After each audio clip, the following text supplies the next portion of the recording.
ኢየሩሳሌም የክርስትና ማዕከልነቷ ቀርቶ በሮማ ከተማ ውስጥ የሚገኙ በሮማ ግዛት ውስጥ የሚገኙ ከተሞች የክርስትና ማዕከል እየሆኑ መጥተዋል። አውሮፓ አካባቢ ላይ በጣም በሰፊው ክርስትና ይሰበክ የነበረው እዛ አካባቢ ነው ማለት ነው። የክርስቲያኖች ጉባኤ በጣም እየበዛ የመጣው ወደዚህ አካባቢ ነው።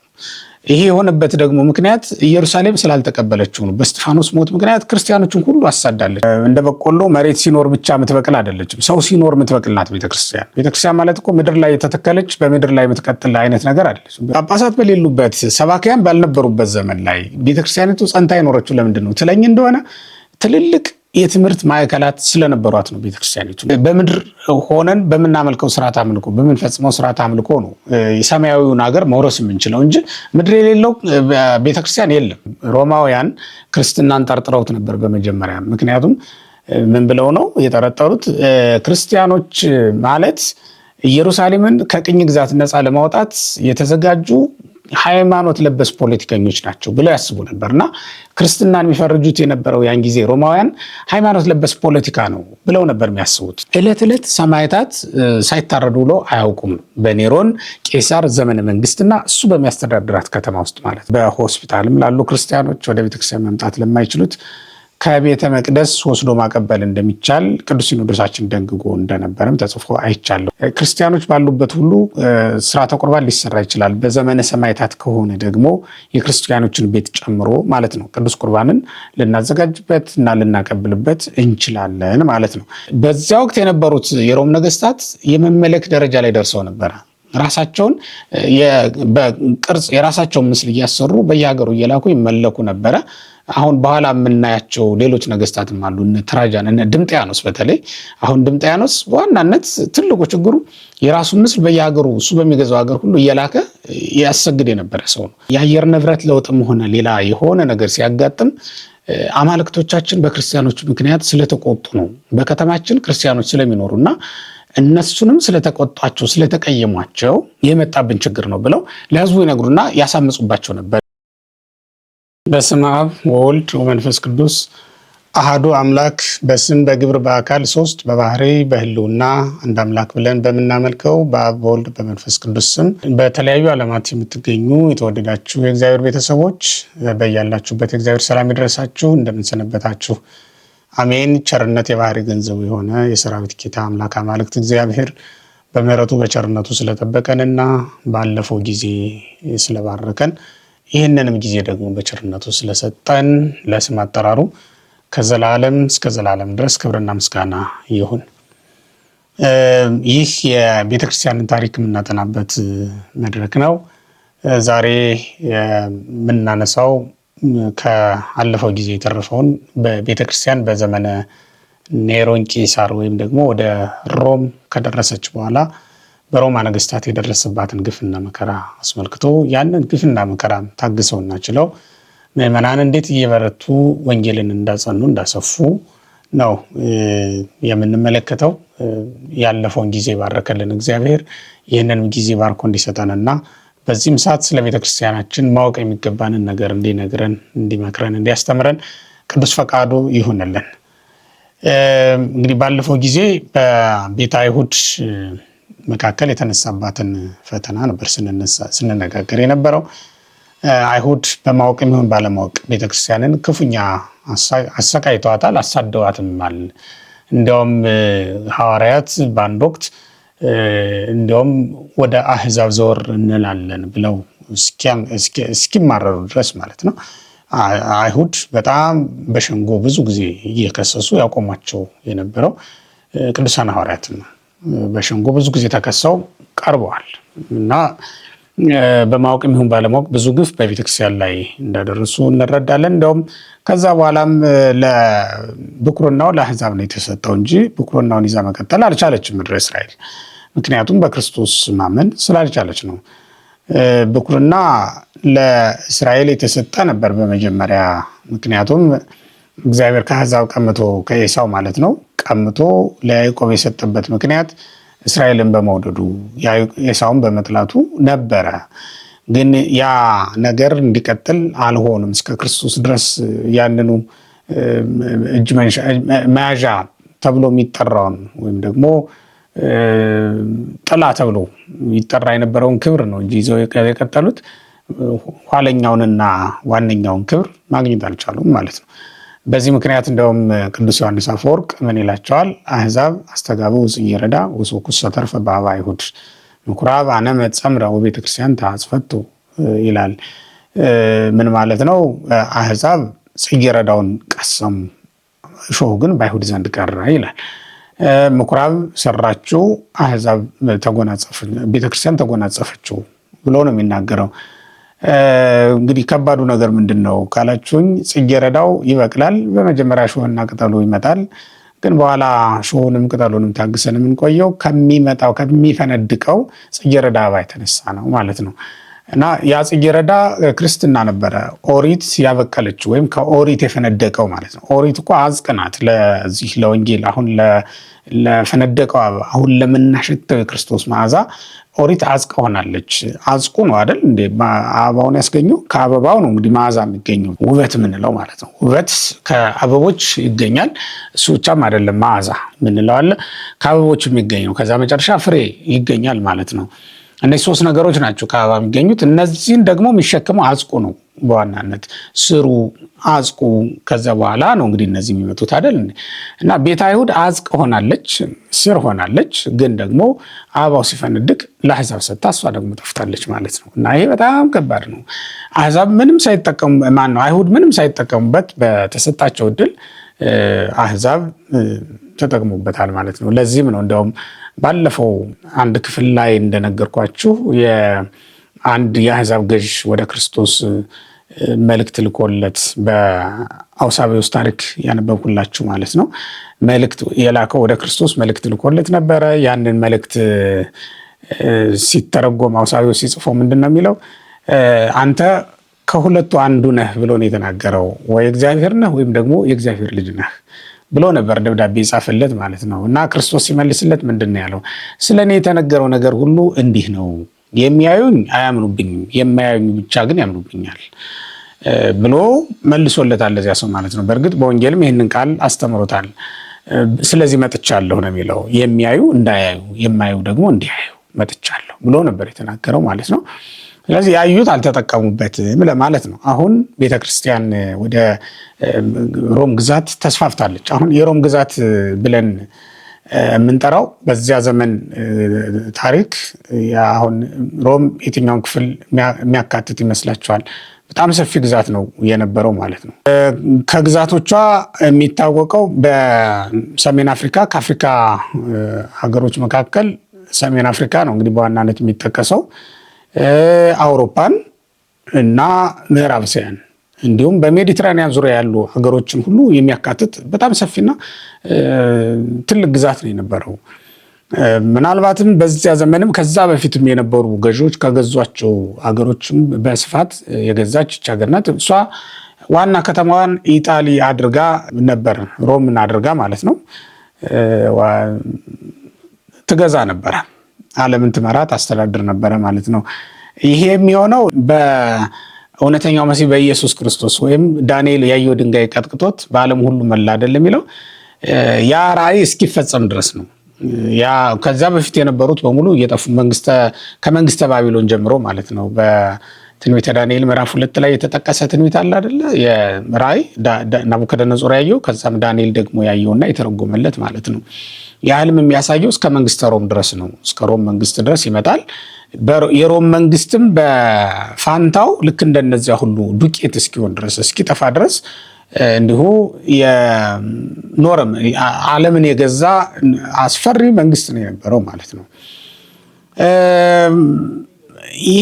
ይሄ ግዛት በጣም ብዙ ሀገሮችን ስለሸፈነ ያን ጊዜ ከኢየሩሳሌም ወጥቶ ክርስትና ወደዚያ ነበር የሄደው እና እንዲያውም በእስጢፋኖስ ሞት ምክንያት ይላሉ ብፁዕ አቡነ ጎርጎርዮስ፣ በእስጢፋኖስ ሞት ምክንያት ኢየሩሳሌም የክርስትና ማዕከልነቷ ቀርቷል ብለው ነው የሚተርኩት እሳቸው።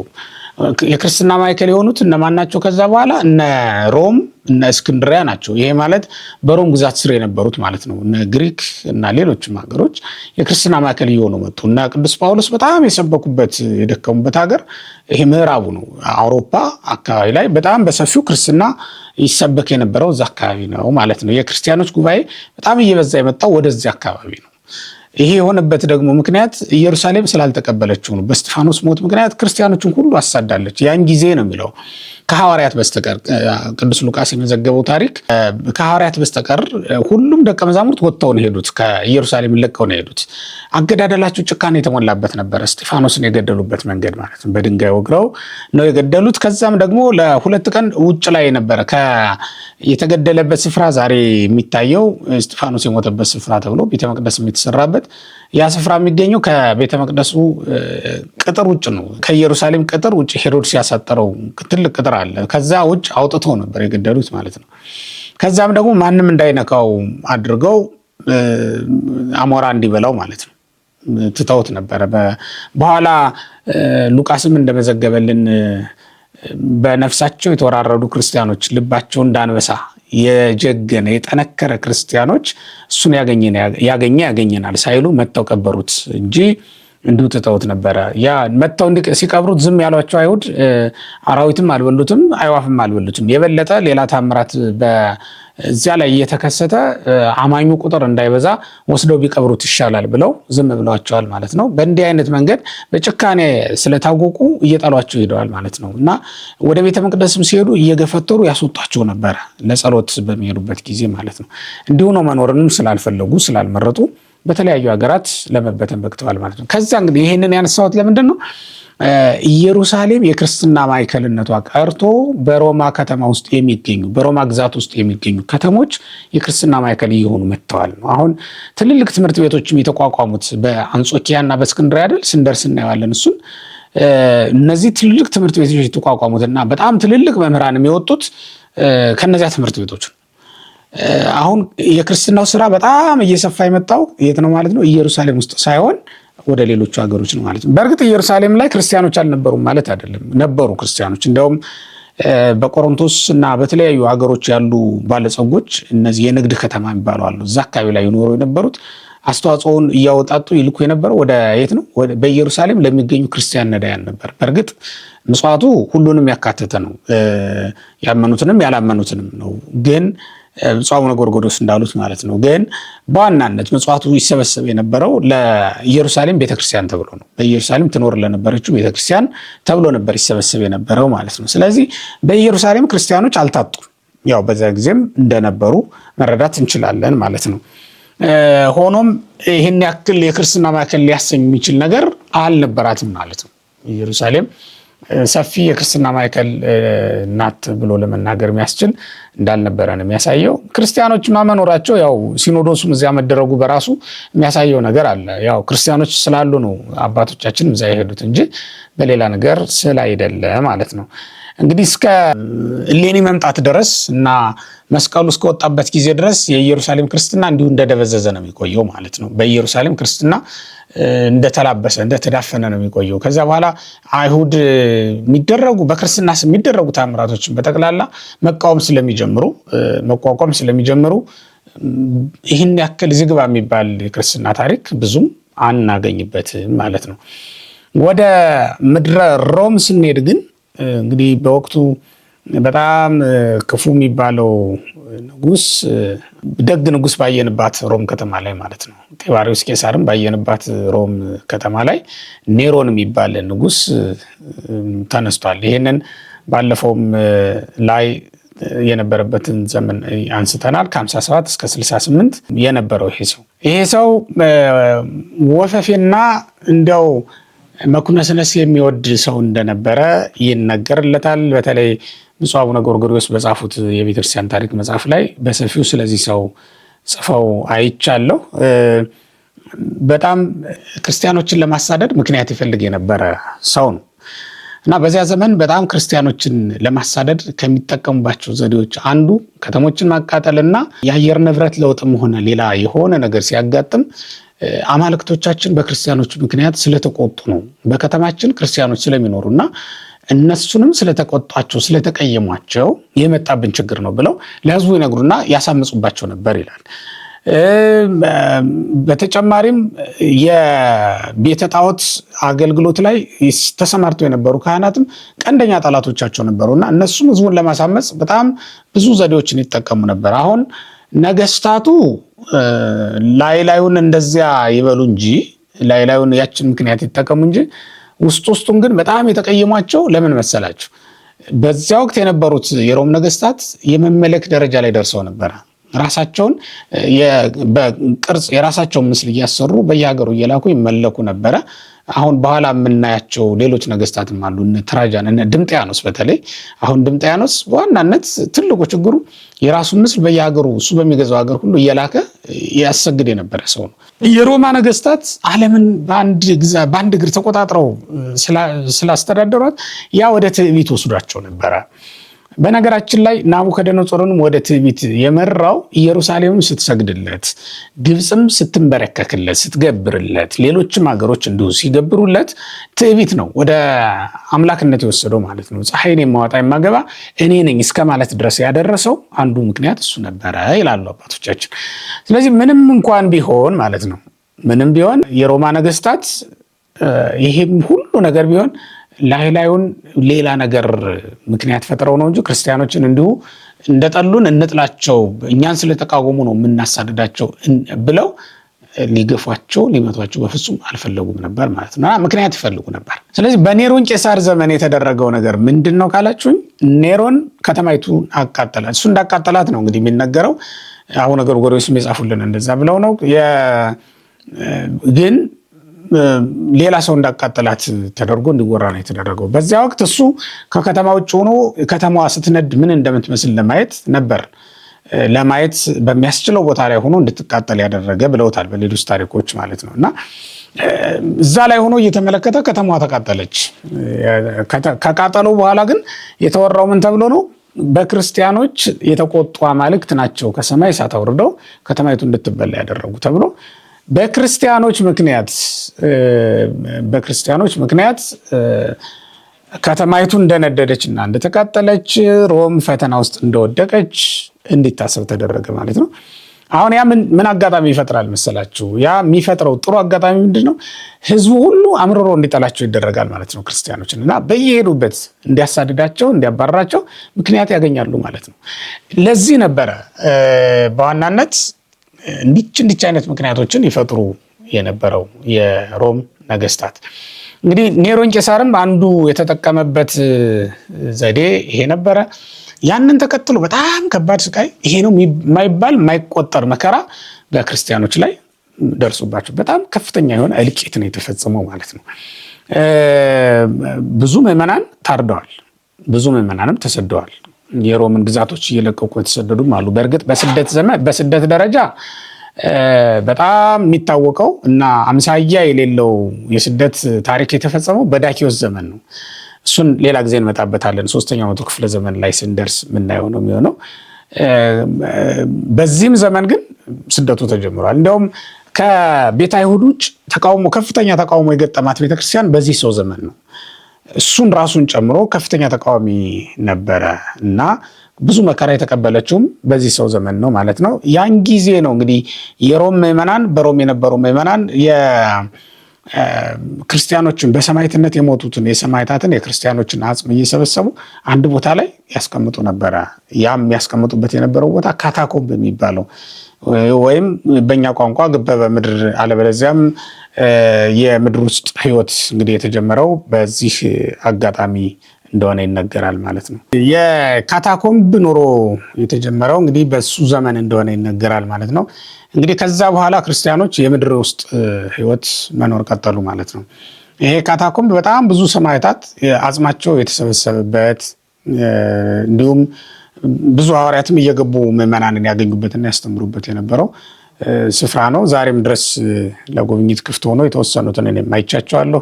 በጣም የሚገርምና በዚያ ዘመን ከፍተኛ ስቃይ እንኳን በዚያ ዘመን በዚህም ዘመን እንኳን አሰቃቂ ነው። እውነት ለመናገር ውሎ ለማደር አይደለም ቆይቶ ጎብኝቶ እስኪወጡ ድረስ ከባድ የሆነ ህይወት ነው። እዚያ ጨለማ አለ። ያው ደግሞ በዚህ ዘመን መብራት ገብቶለት ማለት ነው።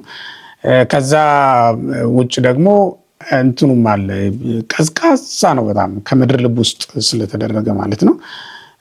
ጨለማውም ልክ እንደዚያው ጨለማውን ለመቆጣጠር በእርግጥ በተራራው አናት ላይ ብርሃን የሚያስገባ ነገር ለማድረግ ተሞክሯል። ያም ሆኖ ግን እጅግ አሰቃቂ ኑሮ ነው እንግዲህ እዛ ውስጥ መኖር የሚቻለው እና በዚያ ዘመን የነበሩ ክርስቲያኖች ለወንጌል የከፈሉትን ዋጋ ስለ ክርስቶስ የተቀበሉትን መከራ በዓይን ያሳያል። ቦታውን ራሱን ስትመለከቱት ማለት ነው። እንዲህ ባለ መንገድ ነው እንግዲህ ወደ እንዲህ አይነት አማራጭ ነው መውሰድ የፈለጉት። መሰደድ የፈለጉት ተሰደዋል። መሰደድ ያልፈለጉ ክርስቲያኖች ደግሞ እዛው ካታኮምብ ሰርተው መኖር ቀጥለዋል ማለት ነው። እንዲህ ብዙ ክርስቲያኖች ያን ጊዜ አሁን ቅዱስ ጳውሎስ በታሰረበትም ዘመን ሮም ላይ የታሰረ ጊዜ ብዙዎቹ እየሄዱ ይጠይቁት የነበሩ ክርስቲያኖች ከዚያ የሚወጡ ክርስቲያኖች ናቸው የነበሩት ማለት ነው። የሮሜ መልእክትም የተጻፈችው እዚህ ውስጥ ለነበሩ ምዕመናን ነው። እንግዲህ ቅዱስ ጳውሎስ የሮሜን መልእክት ጽፎላቸው ያነበቡት እዛ ውስጥ ሆነው ነው እየተቀባበሉ ማለት ነው።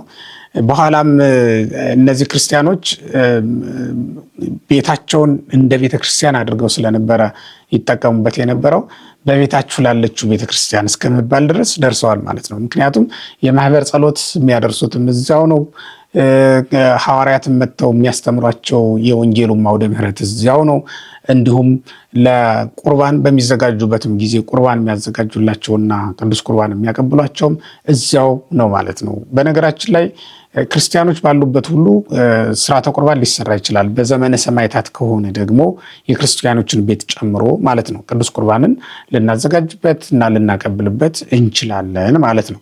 ይሄ ዘመነ ሰማዕታት ስለነበረ የቤተ ክርስቲያን ታሪክ እንደሚነግረን በዛው ነው እንግዲህ ቅዱስ ቁርባንንም ይቀበሉ የነበረው እነዚህ ሰዎች ማለት ነው። በእኛም ቅዱስ ሲኖዶስ በአንድ ወቅት የተወሰነ በ50 ዓመተ ምህረት እንደው በ50ዎቹ ውስጥ የሆነ ዘመን ላይ ዘመኑን ረስቸዋለሁ እንጂ ከተወሰኑ ውሳኔዎች አንዱ በእስር ቤትም ላሉት ክርስቲያኖች በሆስፒታልም ላሉ ክርስቲያኖች ወደ ቤተክርስቲያን መምጣት ለማይችሉት ከቤተ መቅደስ ወስዶ ማቀበል እንደሚቻል ቅዱስ ሲኖዶሳችን ደንግጎ እንደነበረም ተጽፎ አይቻለሁና ምዕመናን ባሉበት ሁሉ የክርስቶስን ስጋና ደም ማግኘት አለባቸው። ቤተክርስቲያን ይህን ታደርጋለች። ቅዱስ ስጋውን ክቡር ደሙን ማቀበል የቤተክርስቲያን ስልጣን ነው። መቀበል ደግሞ የምዕመናን መብት ነው ማለት ነው። ስለዚህ ምዕመናን ባሉበት ሁሉ የጌታ ስጋና ደም እንዲኖር ስለሚፈለግ ነው። አሁን እዚያ በካታኮምብ የሚኖሩ የነበሩ ክርስቲያኖች በጌታችን በእምነታችን በኢየሱስ ክርስቶስ ስም አምነው ይጸልያሉ፣ ይጠመቃሉ፣ ይቆርባሉ። ሲሞቱም እዛው ስርዓተ ቀብራቸው ይፈጸምላቸዋል ማለት ነው። ምክንያቱም በመላው ሮም ወይም ሮም በምታስተዳድራቸው ሀገሮች በጠቅላላው ክርስቲያኖችን እንኳን በህይወት ሙተው እንኳን መቀበር እንዳይችሉ ታውጆ ስለነበር ነው። እንዲህ አይነት ህግ ስለነበራቸው በጣም አስቸጋሪውና ፈታኙን ህይወት ያለፉት እዚያች ቦታ ላይ ነው ማለት ነው። የተወደዳችሁ ክርስቲያኖች እንግዲህ እዚያ የኔሮን ቄሳር በነገሰበት ዘመን ላይ እንግዲህ በጣም ዘመኑን እንድንረግመውና እንድናወግዘው ከሚያስገድዱን ነገሮች መካከል ብዙ ሰማዕታት ናቸው ያለቁት። ግን በዋናነት ደግሞ የሚጠቀሱት ሁለቱ ታላላቅ ሐዋርያት ቅዱስ ጳውሎስ እና ቅዱስ ጴጥሮስም የተሰዉት በሱ ዘመን ነው፣ በሰማዕትነት ያረፉት ማለት ነው። ቅዱስ ጴጥሮስ ቁልቁል ተሰቅሎ እና ቅዱስ ጳውሎስ ደግሞ በሰይፍ አንገቱን ተቀልቶ የሞቱት በዛው ዘመን ነው፣ በሱ ዘመን ነው ማለት ነው። በ65 ዓመተ ምህረት አካባቢ ነው እንግዲህ ይሄ ነገር የተፈጸመው ማለት ነው። ዘመነ ሐዋርያት ሊያልቅ ምናልባትም ጥቂት ዘመን ሲቀረው ማለት ነው። ራሱም ኔሮን ቄሳር ሊያልፍ ጥቂት ዘመን ሲቀረው ከዛ በኋላ 68 ዓመተ ምህረት ድረስ ነው የቆየው እሱ። ከዛ በኋላ ብዙም አልቆየምና በቆየባቸው ዓመታት ግን ከባድ የሚባል ፈተና በቤተክርስቲያን ላይ አድርሶ የሄደ ሰው ነው። ይልቁንም በጴጥሮስና በጳውሎስ ገድል ላይ እንደምንመለከተው በዚያ ዘመን እነሱ በሚያስተምሩበት ዘመን ማለት ነው በጣም ብዙ ሰማዕታት ናቸው ያለቁት በሱ ትእዛዝ እና በሱ ዘመነ መንግስት ማለት ነው። አንድ ሐዋርያ ዝም ብሎ ብቻውን አይሞትም። በሚሞትበት ጊዜ በጣም ብዙ ክርስቲያኖች የሱን የተጋድሎ ጽናት በማየት የሚያልቁ በጣም ብዙ ሰማዕታት ናቸው ማለት ነው። ስለዚህ ገድለ ጳውሎስን ስትመለከቱ፣ ገድለ ቅዱስ ጴጥሮስን ስናይ፣ ገድለ ሐዋርያትንም ስናይ በጣም ብዙ ክርስቲያኖች፣ ብዙ ወታደሮች፣ ብዙ የሮማ ወታደሮች አምነው በሰማዕትነት ሞተዋል። በሐዋርያት ሥራ ምዕራፍ 12 ላይ እንደምናነበው የሐዋርያት ሥራ ምዕራፍ 4 ላይ እንደምናየው በጣም ብዙ ወታደሮች እነዚህ ሰዎች እንደተናገሩት የተናገረ ማንም የለም ብለው ነው ያደነቋቸው አይደል? የሐዋርያት ሥራ ምዕራፍ 16 ላይ ስንመለከት የእስር ቤቱ አለቃ ያደረገውንና ለቅዱስ ጳውሎስ ያደረገለትን ቸርነት በኋላም አምኖ ከነ ቤተሰቦቹ መጠመቁንም ቅዱስ ሉቃስ መዝግቦልናል ማለት ነው። ይህን ስንመለከት በጣም ብዙ የሮማ ወታደሮች ለክርስቶስ እየተገዙ እየተንበረከኩት ነበረ። ኔሮን ያስታጠቃቸውን ትጥቅ ፈተው የክርስቶስ ወታደሮች ለመሆንም ዝግጆች ሆነው ነበር በገዛ ፈቃዳቸው ማለት ነው። ይሄ ከቅዱሳን ሐዋርያት ስብከት የተነሳ ነውና ተጋድሏቸውም ጽናት በራሱ የተጋድሏቸውም ጽናት እያዩ በጣም ብዙ ሰዎች እያመኑ ይገቡ ነበረ። ለምሳሌ በገድለ ጊዮርጊስ ስንመለከት አሁን የቅዱስ ጊዮርጊስን አጽም ደብረ ይድራስ ላይ ይድራስ የሚባለው ተራራ ላይ ወስደው በነፋስ እንዲበትኑ የተላኩ ሶስቱም መልእክተኞች በቀጥታ ሄደው ተመልሰው ሄደው በነገስታቱ ፊት እኛም በክርስቶስ እናምናለን ብለው በሰማዕትነት ነው የሞቱት ማለት ነው። ልክ እንዲህ አይነት አሁን ቅዱስ ጊዮርጊስ ከፍተኛ ተጋድሎ ነው ያደረገው። ከዛ ደግሞ እግዚአብሔር መጥቶ አነሳው። የጊዮርጊስ አምላክ ከሞቱ በኋላም ያስነሳል የሚለውን ካወቁ በኋላ ነው እነዚያ ወታደሮች ሄደው እኛም በጊዮርጊስ አምላክ እናምናለን ብለው ተለውጠው ሄዱ ማለት። ሲሄዱ የንጉስ መልእክተኞች ነበሩ፣ ሲመለሱ ግን የእግዚአብሔር መልእክተኞች ሆነው ተመለሱ ማለት ነው። እንዲህ ባለ መንገድ በጣም ብዙ ክርስቲያኖች ነው ስፍር ቁጥር የሌላቸው ሰማዕታት በሱ ዘመን አልቀዋል ሰማዕታቱ ማለት እና ካታኮምቡም ውስጥ ስትገባም በጣም የብዙ ቅዱሳን አጽም ነው የሚገኘው። የብዙ ሰማዕታት አጽም ማለት ነው። እዛ ቦታ ላይ በረከታቸው ይድረሰንና በጣም ብዙ ሰማዕታት ስለ ክርስቶስ ታርደዋል። ለዚህም ነው እንደውም ቅዱስ ጳውሎስ የሮሜ መልእክትን ሲጽፍ እንዲህ ብሎ ነው የጻፈላቸው። ምዕራፍ 8 ላይ ስንመለከት በተለይ ቁጥር 35 ላይ ያለችው ቃል መኑ ያድገነ ፍቅሮ ለክርስቶስ፣ ከክርስቶስ ፍቅር ማን ይለየናል? ሕማም ነውን? መከራ ነውን? ስደት ነውን? ረሃብ ነውን? ጭንቅ ነውን? እስራት ነውን? እያለ መከራዎችን ሁሉ ከዘረዘረ በኋላ ስላንተ ቀኑን ሁሉ እንገደላለን ብሎ የዳዊትን መዝሙር ጠቀሰና ያስረዳቸዋል ማለት ነው። አሁን ስላንተ ቀኑን ሁሉ እንገደላለን ብሎ የሚናገረው እነዚያን ሁሉ ክርስቲያኖች ዕለት ዕለት ስለሚያርዷቸው ነው። ቅዱስ ጳውሎስ ዕለት ዕለት ስለሚገደል አይደለም። ዕለት ዕለት ሰማዕታት ሳይታረዱ ብሎ አያውቁም በኔሮን ቄሳር ዘመነ መንግስትና እሱ በሚያስተዳድራት ከተማ ውስጥ ማለት ነው። ለዚህ ነው ቅዱስ ጳውሎስ እስመ በእንቲአሁ ይቀትሉነ ኩሎ አሚረ ወኮንነ ከመ አባግዕ ዘይጠብሑ፣ ዕለት ዕለት እንደሚታረዱ በጎች ሆን ስላንተም ቀኑን ሁሉ እንገደላለን ብሎ ተናገረ ማለት ነው።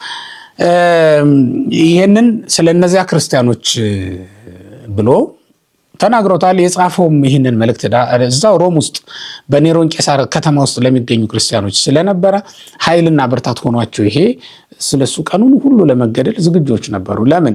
የተጠበቀላቸውንና የተዘጋጀላቸውን ተስፋ አስቀድሞ ያውቁ ስለነበረ ማለት ነው። በእግዚአብሔር ስም ተጠርተዋልና በእግዚአብሔር ስም መከራ መቀበልን ይመርጡ ነበረ፣ እግዚአብሔርን ክደው ከመሞት ይልቅ ማለት ነው። እንዲህ ባለ መንገድ ነው ሮም በጣም ብዙ ክርስቲያኖችን ስታሳድድ ስትገፋ የነበረው ማለት ነው። በተለይ ደግሞ በቅዱስ ጳውሎስ እስራት አሁን የቅዱስ ጴጥሮስንም ስንመለከት የቅዱስ ጳውሎስንም እስራት ስንመለከት ያን ጊዜ አሁን ቅዱስ ጳውሎስ ዛሬም ትልቅ ገዳም ተመስርቶበታል። በቅዱስ ጳውሎስ ስም የተመሰረተ ገዳም አለ። እዚያ ገዳም ላይ ስትሄዱ አሁን ያ ገዳም ዛሬም ድረስ እንደዛው ነገር ነው።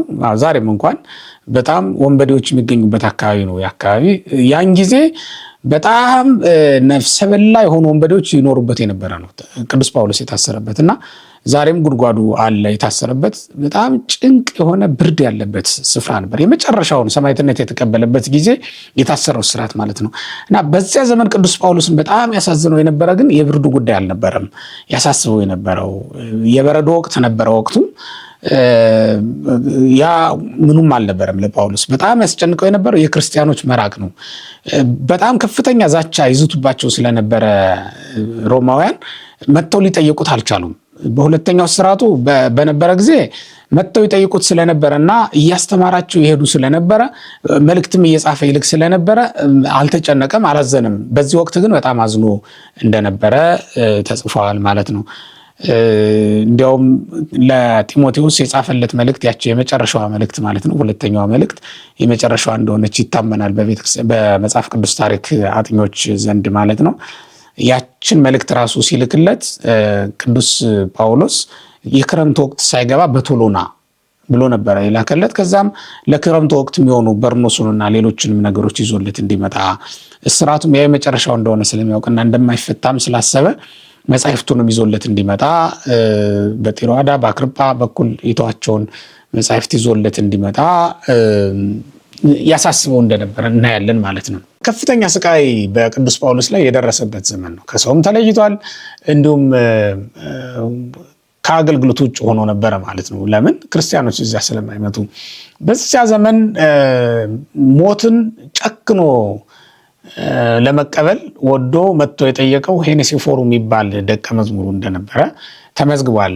እሱም በዛው ነው የሞተው። እንዲያውም ማናቸው አለቃ ኅሩይ ናቸው በጻፉት መጽሐፍ ይህንን ይናገራል። ብላቴን ጌታ ኅሩይ የጻፉት መጽሐፍ ላይ ይመስለኛል ነቅ ንጹሕ የሚል መጽሐፍ አለ፣ ወይም ጥሩ ምንጭ ማለት ነው የሚል መጽሐፍ አለ። እዛ መጽሐፍ ላይ እንደተመለከትነው በጣም በሞት እና በህይወት መካከል ሆኖ ነው እንግዲህ እዛ ሊሄድ የሚፈልግ ሰው ቢኖር ሊሞትም ሊድንም እንደሚችል አስቦ ነው የሚሄደው እና በነፍሱ ተወራርዶ ነው ያ ደቀ መዝሙር መጥቶ የጠየቀው። ከሁሉም ደቀ መዛሙርት በጣም በተለየ ሁኔታ ቅዱስ ጳውሎስም ያመሰገነው የሄኔሲፎሩን ቤት እግዚአብሔር ያከብርለት ዘንድ እግዚአብሔር ይጠብቅለት ዘንድ ይናገራል ቅዱስ ጳውሎስም ማለት ነው። እና ብልህና ታማኝ ደቀ መዝሙር ነበረ። ከሱ በስተቀር ማንም መጥቶ የጠየቀው ሰው አልነበረ ማለት ነው። በመጨረሻም እንግዲህ ራሱን አንገቱን በሰይፍ ተመትቶ ተቀልቶ ነው የሞተው ቅዱስ ጳውሎስ።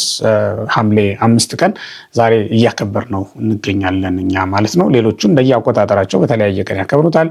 ሆኖም ግን የቅዱስ ጳውሎስ ሰማዕትነት በኔሮን ቄሳር ዘመነ መንግስት የተደረገ መሆኑን እናውቃለን፣ እንረዳለን።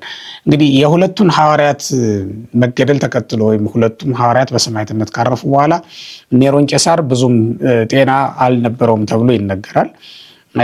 አብዶ ተበላሽቶ እንደሞተና ራሱን እንዳጠፋም ነው የሚነገረው ማለት ነው።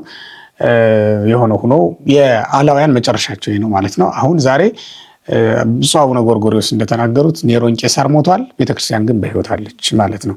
ይህም የሆነው ከሰማዕታቱ ጽናት የተነሳና ከሐዋርያቱ ብርቱ ተጋድሎ የተነሳ ነው ማለት ነው። እንግዲህ ዘመነ ሐዋርያት ራሱ የሚያበቃው ከኔሮን ቄሳር ዘመን በኋላ ብዙም አይቆይም፣ 70 ዓመተ ምህረት ላይ ነው የሚያበቃው ማለት ነው። ኔሮን ቄሳር 68 ዓመተ ምህረት እነዚህን ሁሉ ሰማዕታት ካጠፋ ከፈጀ በኋላ ኔሮን ቄሳር የማይቀረውን ሞት ሞቷል ማለት ነው። ያው እንግዲህ መቼስ ንጉስም ቢሆን ንግስትም ብትሆን መሞት የማይቀር ጉዳይ አይደለ። ድሃንና ሀብታምን የሚያስተባብረው ሎሌንና ጌታን የሚያስተባብረው ሞት ነው እንደሚታወቀው። ስለዚህ ኔሮን ቄሳር ሞተ፣ ቤተክርስቲያን ግን ዛሬ በሕይወት አለች፣ ቀጥላለች ማለት ነው። ከሱ በኋላም ግን ለቤተክርስቲያን ቀን አልወጣላትም። ያው በሱም የተተኩ ነገስታት ከሱ የተለየ አስተሳሰብ የነበራቸው ስላልነበሩ መከራው እንዲሁ በቤተክርስቲያን ላይ ቀጣይነት ነበረው ማለት ነው። በቤተክርስቲያን ላይ የቀጠለው መከራ በእያንዳንዱ ነገስታት ዘመን በጣም የተለያየ ነው የነበረው። በዋናነት ግን ይሄ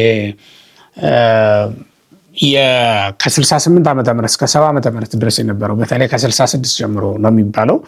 ከ66 ጀምሮ አይሁድ የራሳቸውን መብት ለማስከበር ከቅኝ ግዛት ነፃ ለመውጣት ጦርነት አውጀው ነበረ ይባላል። ያንን ጦርነት ተከትሎ ሮማውያን ክርስትናን ጠርጥረውት ነበር በመጀመሪያ። ምክንያቱም ምን ብለው ነው የጠረጠሩት?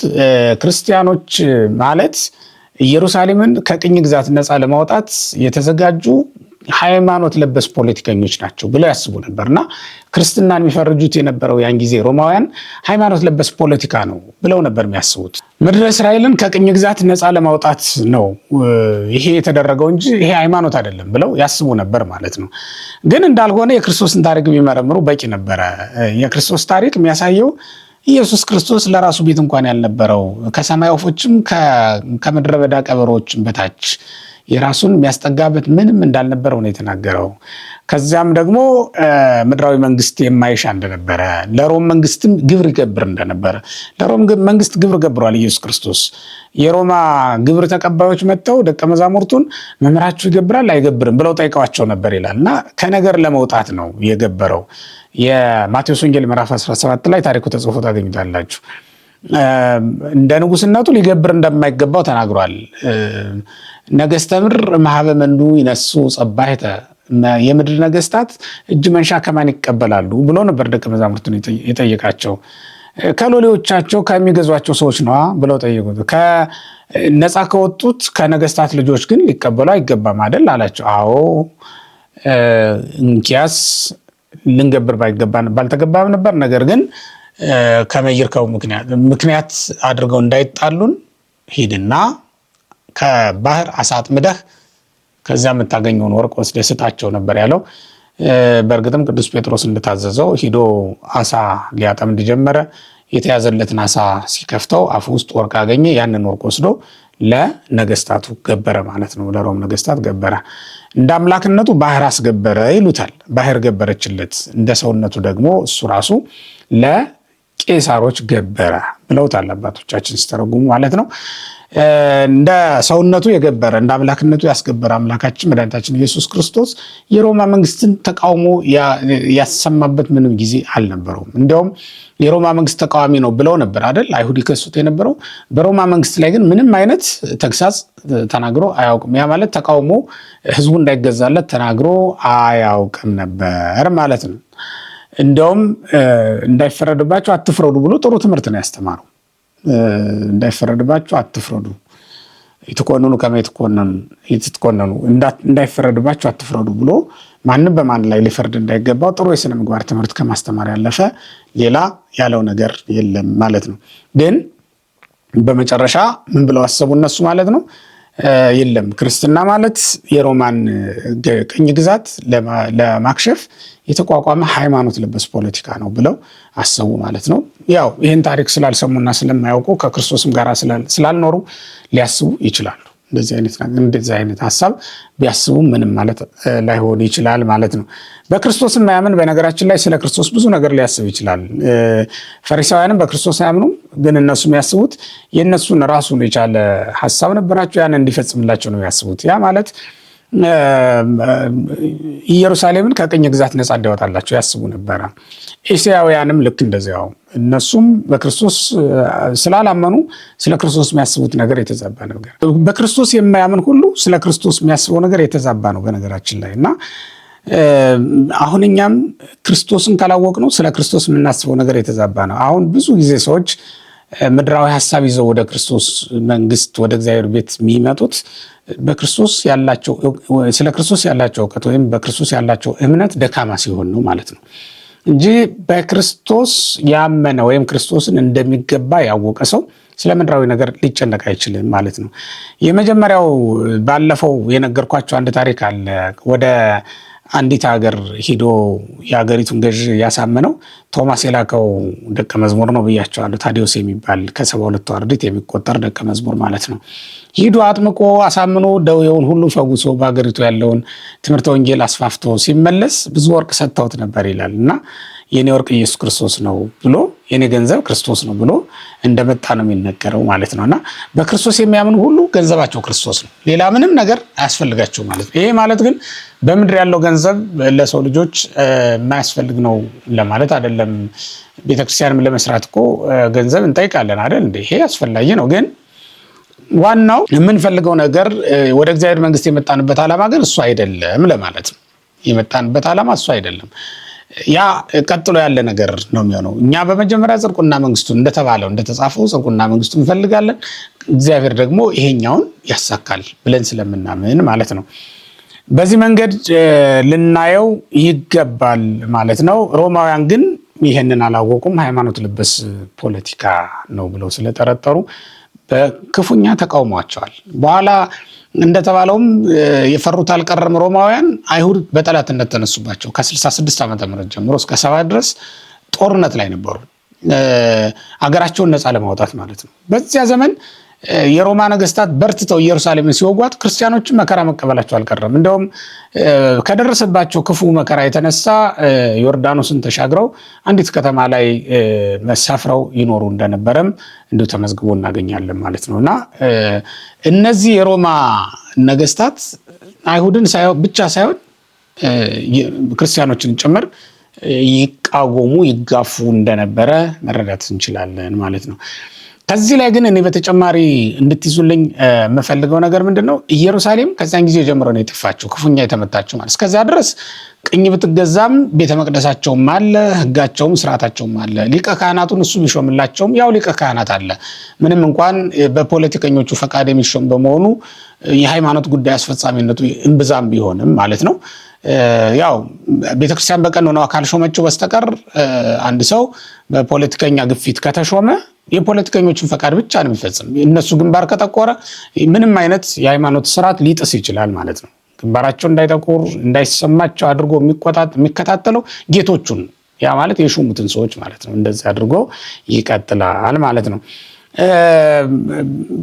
ያን ጊዜ ግን ይሄ 70 ዓመተ ምህረት ላይ ግን በጣም ክፉኛ ተመታች ኢየሩሳሌም በመጀመሪያ በአስባሲያኖስ ምንለው በእኛ አጠራር በእኛ ሊቃውንት አጠራር አስባሲያኖስ ምንለው ወይም ቬስፖሲያን ተብሎ የሚጠራው ሰው ማለት ነው በሱ አዝማችነት ነበረ የተመታችው ከዛ በኋላ ግን ልጁ ራሱ ቲቶ የሚባለው በእነሱ አጠራር በእኛ ደግሞ ጥጦስ ብለን የምንጠራው የኛ ሊቃውንት ጥጦስ ይሉታል ጥጦስ አስባሲያኖስ ብለው ይጠሯቸዋል እነዚህን በእነሱ ዘመን ነው እንግዲህ ኢየሩሳሌም የፈራረሰችው በቃ ላትመለስ ፈረሰች ማለት ነው ከዛ በኋላ ቤተ መቅደሳቸውን ፈረሰ እነሱም ተበተኑ በያገው እና አገሪቱም እንዳልሆነ ሆነች ክርስቲያኖችም ልክ እንደዛው የሀገር መጥፋት ሁሉንም ነው የሚያናውጠው ሁሉንም የሚያናጋውና ክርስቲያኖችም ብንሆን አገራችን በሰማይ ነው ብለን ብናምንም ቅሉ በምድር ሆነን በመናመልከው ስርዓት አምልኮ በመንፈጽመው ስርዓት አምልኮ ነው የሰማያዊውን ሀገር መውረስ የምንችለው እንጂ ምድር የሌለው ቤተክርስቲያን የለም ምድር ላይ መሰረቱን ያላደረገ ቤተክርስቲያን ሊኖር አይችልምና በኢየሩሳሌም ላይ በመጣው ፈተና ክርስቲያኖችን በዚያ ዘመን የነበሩት ክፉኛ ተፈትነው ነበር ነው እንግዲህ ይሄንን ተከትሎ ሌሎች ቄሳሮች ናቸው እንግዲህ ከዛ በኋላ ሊቀጥሉ የሚችለው የተወደዳችሁ እግዚአብሔር ቤተሰቦች እንግዲህ ዛሬ እነዚህን ከተመለከትን በቀጣይ ደግሞ ሌሎችን ከ70 ዓመተ ምህረት በኋላ ያለው ራሱን የቻለ ክፍለ ዘመን ነው የዘመነ ሐዋርያት እዚያ ላይ ያበቃል ከዛ በኋላ የሚኖረው ዘመን ደግሞ እስከ 160 ዓመተ ምህረት ድረስ ራሱን የቻለ የሽግግር ዘመን ነው ከ71 ዓመተ ምህረት ጀምሮ ማለት ነው እስከ 160 ዓመተ ምህረት ድረስ ሐዋርያውያን አበው የተነሱበትና በጣም ትልልቅ ሰማዕታት የተገኙበት ትልልቅ ሊቃውንትም የተገኙበት ዘመን ነው እንግዲህ እዛ ላይ የምናገኘው ያንን ራሱን አስችለን እንመለከተዋለን ባይሆን ግን በዚህ በ50 ዓመተ ምህረት በዚህ እስከ 70 ድረስ ባለው ዘመን ሐዋርያት ተብሎ በሚጠራው ዓመት ውስጥ የተደረጉ ታላላቅ ስራዎችን ነግሬያችሁ ልጨርስ የተደረጉ ታላላቅ ስራዎች ብለን የምንጠራቸው አንደኛው አራቱ መናብርት የሚባሉት የጸኑበት ዘመን አራቱ ዓለምን በአራት ነው የከፈሏትና ሲያጸኑ አራት መናብርት ብለን የምንጠራቸው አሉ በፍትሐ ነገሥትም ላይ የተቀመጡ ማለት ነው እነዚህ አራቱ መናብርት የምንላቸው የሮም የአንጾኪያ የቁስጥንጥንያና የእስክንድሪያ መናብርት ናቸው ማለት ነው እነዚህ በያሉበት ብፁዓን አባቶች ወይም ቅዱሳን ሐዋርያት ተመድበውባቸው ስራ መስራት የአንጾኪያና የቁስጥንጥንያ ማን ነው የአንጾኪያና የሮም በጴጥሮስ መንበር ስር ነው ያሉት የቁስጥንጥንያ ደግሞ በቅዱስ ዮሐንስ መንበርነት ነው የሚታወቀው እስክንድሪያ በቅዱስ ማርቆስ መንበርነት ነው የምትታወቀው ማለት ነው መንበረ ማርቆስ ብለን እንጠራታለን እስክንድሪያን ኤፌሶንን ወይም ቁስጥንጥንያን ደግሞ መንበረ ዮሐንስ ብለን እንጠራታለን ሌሎችም መንበረ ጴጥሮስ ብለን ነው የምንጠራቸው ማለት ነው እነዚህ አንድ ስርዓት ተሰራ ማለት ነው በዓለም ላይ ይሄ የጸና ስርዓት ነው ከዛ በኋላ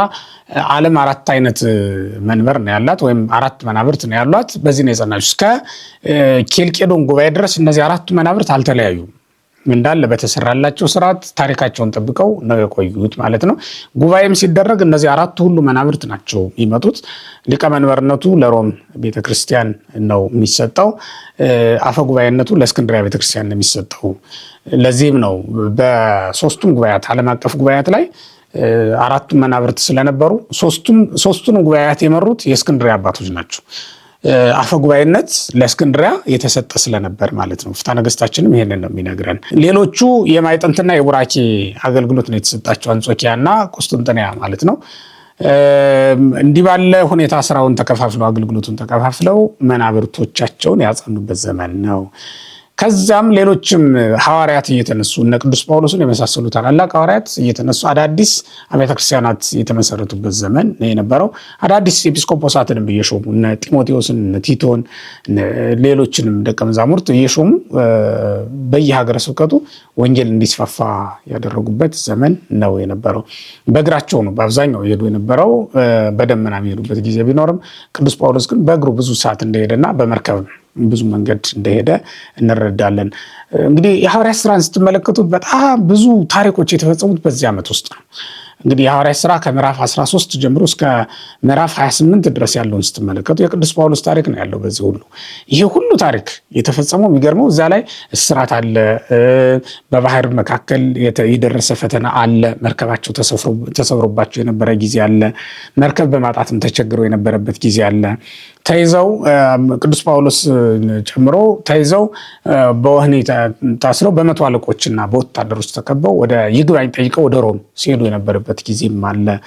አይሁድ ደግሞ በዚያ ሁሉ መካከል አልፈው መጥተው በአህዛብ መካከል ራሳቸው ወንድሞቻቸው የገዛ ስጋ ዘመዶቻቸው አይሁድ ያሳጧቸውና ይከሷቸው የነበሩት እነሱ ናቸው።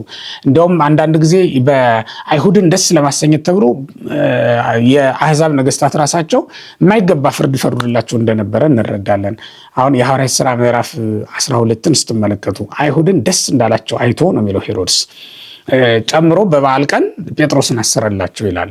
አይሁድን ደስ ያላቸው ያዕቆብ ስለተገደለላቸው ነው። ከዚያ ግን ጴጥሮስንም ራሱን አሰረና የበለጠ እስቲ ደስ ይበላቸው ብሎ ይሄን አደረገ ማለት ነው። የአህዛብ ነገስታት ከህዝቡ ጋር የሚታረቁበት የነበረው ክርስቲያኖችን በማሰቃየት እንደነበረ ነው የምንረዳው ማለት ነው።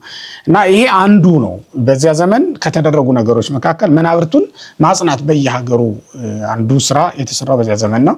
ትምህርት ቤቶችም የተከፈቱት በዚያ ዘመን ነው። የአንጾኪያ የእስክንድርያ ትምህርት ቤት አሁን በ50 ዓመተ ምህረት እንደተከፈተ ብፁዕ አቡነ ጎርጎርዮስ በ60 ዓመተ ምህረት ማለት ነው እንደተከፈተ ብፁዕ አቡነ ጎርጎርዮስ ጽፈዋል ማለት ነው። ያ ማለት በዛው በዘመነ ሐዋርያት የተመሰረተ ትምህርት ቤት እንደነበረ ነው የሚያሳየው ማለት ነው።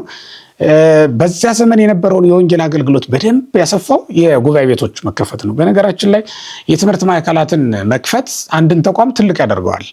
የትምህርት ማዕከላት የሌሉበት ሀገር ትልቅ ሊሆን አይችልም። የትምህርት ማዕከላት ትልልቅ የትምህርት ተቋማት የሌሏትም ቤተክርስቲያን ትልቅ ልትሆን አትችልም። ቤተክርስቲያናችንን አሁን ያለችውን የኛን የኢትዮጵያ ኦርቶዶክስ ተዋሕዶ ቤተክርስቲያንን ስንመለከት ትልቅ አድርገዋት የኖሩት ትልልቅ ጉባኤ ቤቶች ስለነበሯት ነው እንጂ ጳጳስ የለን። ልብ በሉ፣ ያለ ጳጳስ የኖርንበት እኮ ዘመን በጣም ብዙ ነው ሲጠና በታሪክ ማለት ነው። ያውም ደግሞ አንድ ጳጳስ ነው የሚኖረው በመላ ኢትዮጵያ። የኢትዮጵያን ስፋት ተመልከቱት። አንዱ ጳጳስ የት ነው የሚደርሰው?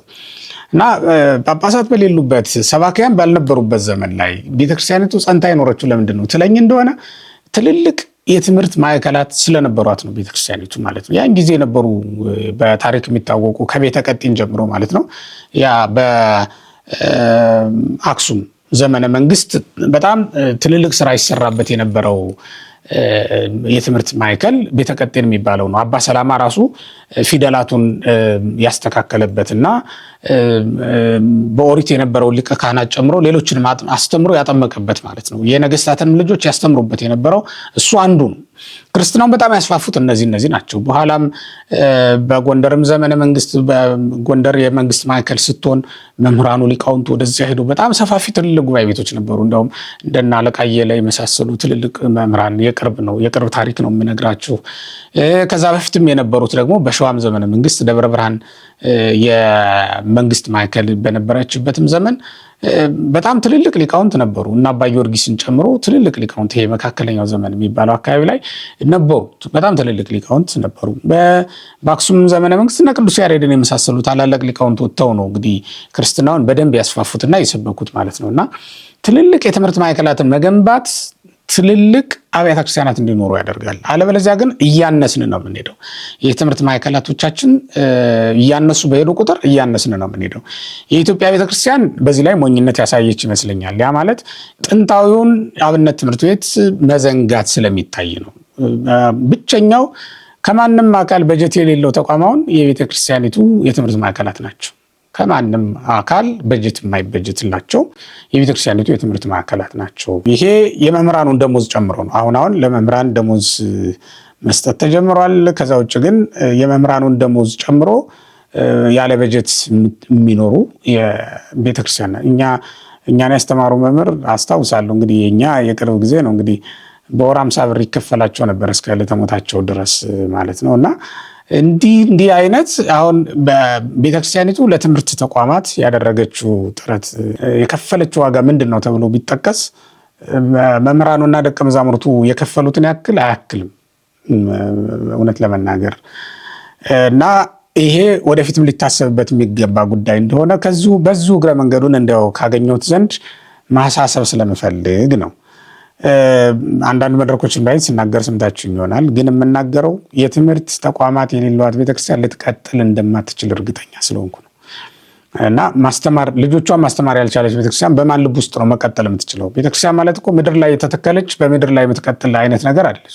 እንደ በቆሎ መሬት ሲኖር ብቻ የምትበቅል አይደለችም። ሰው ሲኖር የምትበቅል ናት ቤተክርስቲያን። ሰው ደግሞ የሚኖረው በትምህርት ነው እንደሚታወቀው። ስለዚህ ቤተክርስቲያንን ማስቀጠል የሚቻለው የትምህርት ተቋማትን በሚገባ ማጠናከር ሲቻል እንደሆነ አምናለሁ።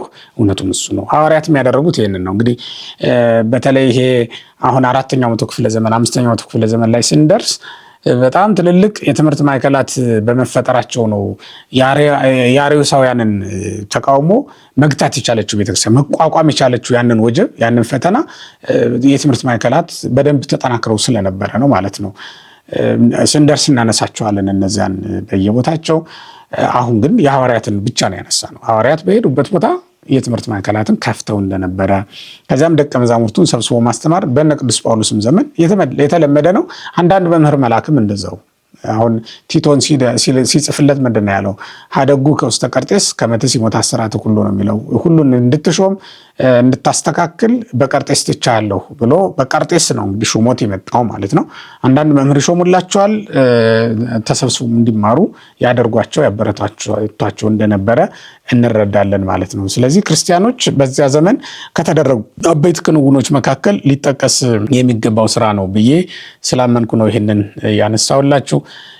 ከዛ በተጨማሪም እንግዲህ ራሳቸውን ሐዋርያትን ጨምሮ በጣም ትልልቅ የሰማዕትነት ሕይወት ያሳለፉት በዚያ ዘመን ነው። ቅዱስ ማርቆስን ብንወስድ ለምሳሌ በዚያ ዘመን ነው። በ60 ዓመተ ምህረት ነው እንግዲህ ይሄ ትምህርት ቤት ከተመሰረተ በኋላ ብዙም አልቆየም። ቅዱስ ማርቆስም በዛው ዘመን እዚህ እስክንድሪያ ላይ ያኔ ያው የሮም ግዛት ናት እሷን ብትሆን ከሮማ መንግስታት ድርጎ ሳይቀበሉ ወይም ደግሞ ፈቃድ ሳያገኙ የሌሎቹ ክፍል ገዢዎች ግዛቶች ላይ የተሾሙ ሰዎች ይህንን አያደርጉትም በፍጹም ማለት ነው፣ አይቀጧቸውም። እና ቅዱስ ማርቆስን በበሬ እያስጎተቱ በሰማዕትነት እንዲያልፍ ያደረጉት በተሾሙባት ሀገር በእስክንድርያ ላይ ነው ማለት ነው። ዛሬ ልጆቹ ደሙ ዘር ሆኗቸው እንደገና የክርስቲያኖች ደም የክርስቲያኖች ዘር ነው ተብሎ የለ እንደዛ ሆኗቸው በቅለው ዛሬ የእስክንድርያ ቤተክርስቲያን በዓለም ላይ ጠንካራ ከሚባሉት ቤተክርስቲያን ለመሆን የበቃቸው እንዲህ ባለ መከራ አልፋ ነው ማለት ነው። እግዚአብሔር ቤተሰቦች እንግዲህ ባጭሩ ከፍተኛ የሰማዕትነት ሕይወት ወይም ደግሞ ታላላቅ ሐዋርያትን የሚያጣንበት ዘመን ይሄ እስከ 70 ዓመተ ምህረት ድረስ ያለው ነው። ለዚህም ይሆናል ዘመን ሐዋርያት ተብሎም የተጠቀሰው። ከዛ በኋላ የቀሩ ሐዋርያትም ቢኖሩ ጥቂቶች ናቸው። ምናልባትም ዮሐንስ ወንጌላዊ ብቻ ሊሆን ይችላል እስከ 90ዎቹ ዘመን ድረስ ወይም እስከ ድምጥያኖስ ዘመን ድረስ የነበረው ማለት ነው። ቀጥሎ የሚነሳው ድምጥያኖስ ዘመን ላይ የሱን ታሪክ ስለምናገኘው ማለት ነው። ሌሎቹ ግን በሰማዕትነት ትልልቆቹ ሐዋርያት እንዳረፉ እንረዳለን ማለት ነው። እንግዲህ አልፈን የቤተክርስቲያን ታሪክ ሰፊ ነው። አልፈንም ቢሆን ይሄንን ካየን በቂ ነው። እስካሁን ድረስ ስለተከታተላችሁኝና ይህንን ታሪክ አብረን እንድናጠናም ስለፈቀዳችሁ ጊዜያችሁንም ስለመደባችሁ እጅግ አድርጌ ጉባኤ ቤታችን ስም ማመስገን ፈልጋለሁ። ጉባኤ ቤቱን እርዱ። እንዲሁም ይህንንም ገጽ አዲስ ስለሆነ ላላወቁ ሰዎች ሼር በማድረግና ሰብስክራይብ በማድረግ እንዲተላለፍ እንዲሸጋገር ብዙ ተመልካች እንዲኖረው እንድታደርጉ ጠይቃለሁ። ሐሳባችሁን በኮሜንት መስጫው ላይ ይጠብቃለሁ። ስለነበረን ጊዜ የቅዱሳን አምላክ እግዚአብሔር ስሙ ለዘላለም የተመሰገነ ይሁን። እግዚአብሔር ይስጥልኝ።